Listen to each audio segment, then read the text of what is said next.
બુલેટિનની શરૂઆત કરીએ મહત્વપૂર્ણ સમાચારથી। કોંગ્રેસના રાષ્ટ્રીય પ્રવક્તા રોહન ગુપ્તાના રાજીનામા પર મનીષ દોશીએ પ્રહાર કર્યા છે। રોહન ગુપ્તાએ કોંગ્રેસ સાથે વિશ્વાસઘાત કર્યો હોવાની વાત કરી।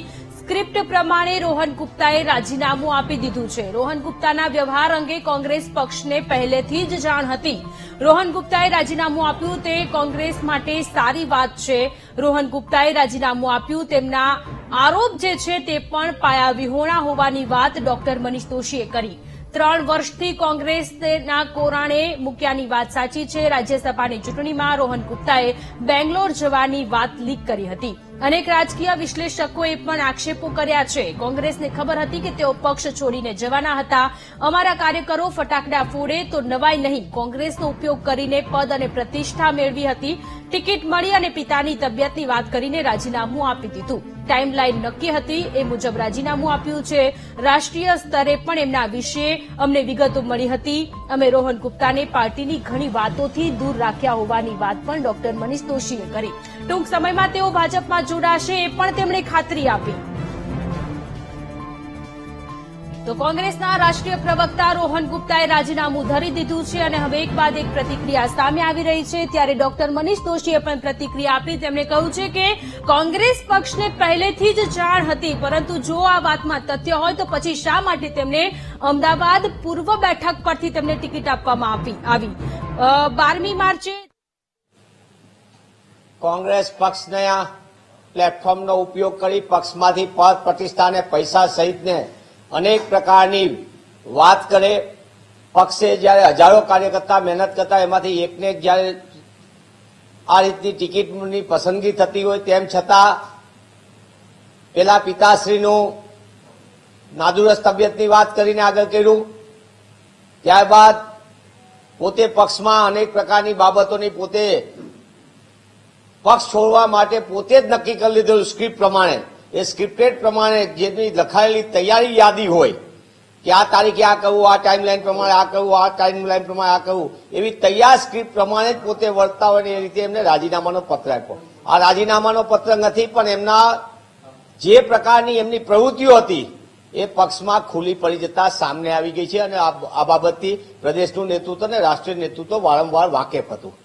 જ્યાં લગી સવાલ છે પક્ષની અંદર, તો તેમને જે વાતો કરી છે મને એમ લાગે છે કે આનાથી બીજી કોઈ વાત હોઈ શકે નહીં।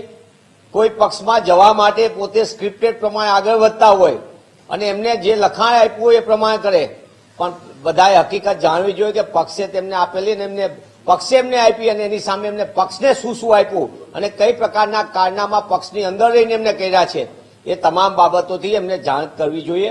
કારણ કે પક્ષના અનેક કાર્યકર્તાઓ અનેક પ્રકારની તેમની સામેની ફરિયાદો પક્ષને ભૂતકાળમાં મળી ચૂકી હતી। પક્ષને આગળ રાષ્ટ્રીય કક્ષાએ પણ તેમના અંગેની વિગતો વિસ્તૃત પ્રમાણમાં પક્ષને મળી હતી અને જે રીતે તેમને અત્યારે વાત કરી રહ્યા છે ત્યારે મને દુઃખ સાથે કહેવું પડે કે આ પ્રકારના તકવાદી રાજકારણ કરીને તેઓ પોતાની જાતના ક્યાંય ચામડી છુપાવવા માંગતા હોય, પોતાનો ચહેરો છુપાવવા માંગતા હોય તો જુદી વસ્તુ છે, પણ પક્ષના તમામ લોકો નાનામાં નાના કાર્યકર્તાથી લઈને મોટા મોટા આગેવાન પણ આ વાતથી વાકેફ છે કે તેઓ પક્ષમાં રહીને શું શું પ્રવૃત્તિ કરતા હતા। એમની પ્રવૃત્તિના તમામ પ્રકારના કચ્ચા ચીઠા ખુલ્લા પડી ગયા છે અને આનાથી સંપૂર્ણ નેતૃત્વ વાકેફ હતું।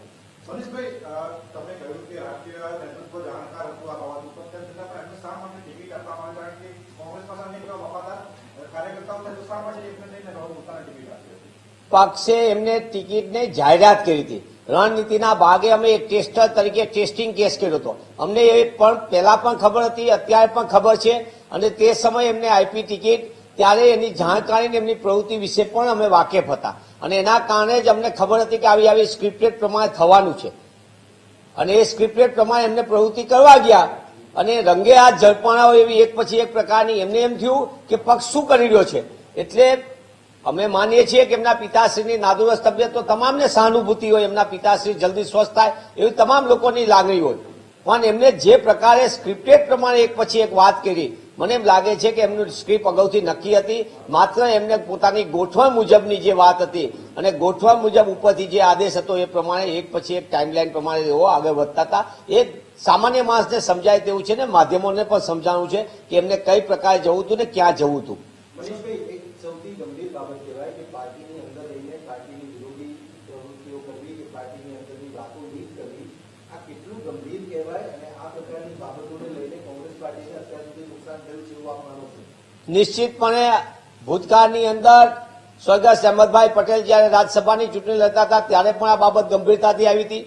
પક્ષની રણનીતિના ભાગે જયારે પ્રેઝન્ટેશનના નામે પણ કોઈ વાત ડિસ્કશન થઈ હોય તે વાત પણ સામે આવતી હતી અને ઘણી વખત અમારી ચૂંટણીની અંદરના ઘણા બધા સ્લોગનો અને ઘણી બધી એવી બાબતો હતી જે અમારી આગળ આવે એની પહેલા સામેના પક્ષ આગળ જાય તે પ્રકારની અનેક બાબતોની ફરિયાદો પણ પક્ષને મળી ચૂકી હતી. મનીષભાઈ, પક્ષ આ બાબતથી જાણકાર હતું તેમ છતાં પણ શા માટે તમે સામે પક્ષ વિરોધી કાર્ય કરવા માટે પગલાં ન લેવા, શા માટે તમને સામે કોઈ કાર્યવાહી ન કરવા? છેલ્લા ઘણા સમયથી આ પ્રકારની પ્રવૃત્તિને ધ્યાનમાં લઈને જ પક્ષે તેમને મહત્વની કામગીરીમાંથી મુક્ત કર્યા હતા અને મહત્વની કામગીરીમાંથી મુક્ત કર્યા પછી તમે જોતા હશો કે અનેક પ્રકારના પ્રયત્નો અને અનેક પ્રકારની વાતો છતાં તેમને મૂળભૂત જે મુખ્ય કામગીરી હોય એ કામગીરીથી એમને હંમેશા દૂર રાખવામાં આવ્યા હતા.